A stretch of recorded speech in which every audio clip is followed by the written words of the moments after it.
ಇನ್ನು ವಿಚಾರದಲ್ಲಿ ಸಂಸದ ತೇಜಸ್ವಿ ಸೂರ್ಯ ಕೂಡ ಮಾತನಾಡಿದ್ದಾರೆ. ಅವರೇನು ಹೇಳಿದ್ದಾರೆ? ಟ್ರಾಫಿಕ್ ಕಡಿಮೆ ಆಗಬೇಕು ಅಂದ್ರೆ ವಾಹನಗಳು ಕಡಿಮೆ ಆಗಬೇಕು. ವಾಹನಗಳು ಕಡಿಮೆ ಆಗಬೇಕು ಅಂತಂದ್ರೆ 3 ನಿಮಿಷಕ್ಕೊಂದು ಮೆಟ್ರೋ ಸಿಗುವಂತೆ ಮಾಡಬೇಕು. 300 ಕಿಲೋಮೀಟರ್ ಸಬರ್ಬನ್ ರೈಲು ಕೂಡ ಅವಶ್ಯಕತೆ ಇದೆ. ಟ್ರಾಫಿಕ್ ಸಮಸ್ಯೆಯ ಬಗ್ಗೆ ಡಿಸಿಎಂ ಡಿಕೆ ಶಿವಕುಮಾರ್ ಬಳಿ ನಾನು ಚರ್ಚೆ ಮಾಡಿದ್ದೇನೆ ಅಂತ ಸಂಸದ ತೇಜಸ್ವಿ ಸೂರ್ಯ ಡಿಕೆ ಶಿವಕುಮಾರ್ ಅವರ ಜೊತೆಗೆ ಮಾತುಕತೆಯನ್ನು ಮಾಡಿದ ನಂತರ ಮಾತನಾಡಿದ್ದಾರೆ.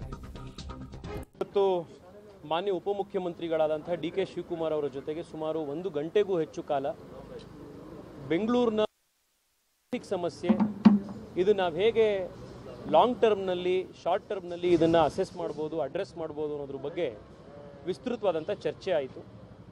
ಬಹಳ ಸೌಹಾರ್ದಯುತವಾಗಿ, ಬಹಳ ಕನ್ಸ್ಟ್ರಕ್ಟಿವ್ ಆಗಿ ಈ ಚರ್ಚೆ ನಡೀತು.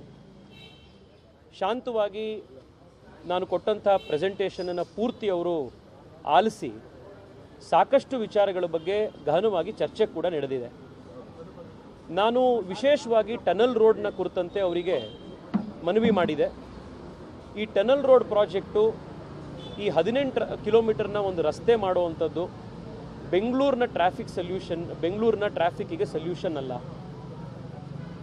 ಬೆಂಗಳೂರಿನ ಟ್ರಾಫಿಕ್ ಸಮಸ್ಯೆಗೆ ಪರ್ಮನೆಂಟ್ ಸೊಲ್ಯೂಷನ್ ಆಗಬೇಕು ಅಂತಂದರೆ ನಮ್ಮ ರಸ್ತೆಗಳಲ್ಲಿರುವಂಥ ವೆಹಿಕಲ್ಗಳ ಸಂಖ್ಯೆ ಕಡಿಮೆ ಆಗಬೇಕು. ಸುಮಾರು 70% ಜನ ಬೆಂಗಳೂರಿನಲ್ಲಿ ಸಾರ್ವಜನಿಕ ಸಾರಿಗೆ, ಪಬ್ಲಿಕ್ ಟ್ರಾನ್ಸ್ಪೋರ್ಟನ್ನು ಉಪಯೋಗ ಮಾಡುವಂತೆ ಆಗಬೇಕು. ಬೆಂಗಳೂರಿನಲ್ಲಿ ಮ್ಯಾಕ್ಸಿಮಮ್ ಜನ ಯಾರು ಇವತ್ತು ಮೆಟ್ರೋ ಉಪಯೋಗಿಸ್ತಾ ಇದ್ದಾರೆ, ಆ ಮೆಟ್ರೋ ಉಪಯೋಗಿಸ್ತಾ ಇರೋವಂಥವ್ರನ್ನ ಒಂದು ಸತಿ ನಾವು ಹೋಗಿ ಕೇಳಿದ್ರೆ ಈ ಮೆಟ್ರೋ ಎಷ್ಟು ಕನ್ವೀನಿಯೆಂಟ್ ಅನ್ನೋದು ಗೊತ್ತಾಗುತ್ತೆ. ನಾವು ಬೆಂಗಳೂರಿಗೆ 300 ಕಿಲೋಮೀಟರ್ನ ಮೆಟ್ರೋ ಕನೆಕ್ಟ್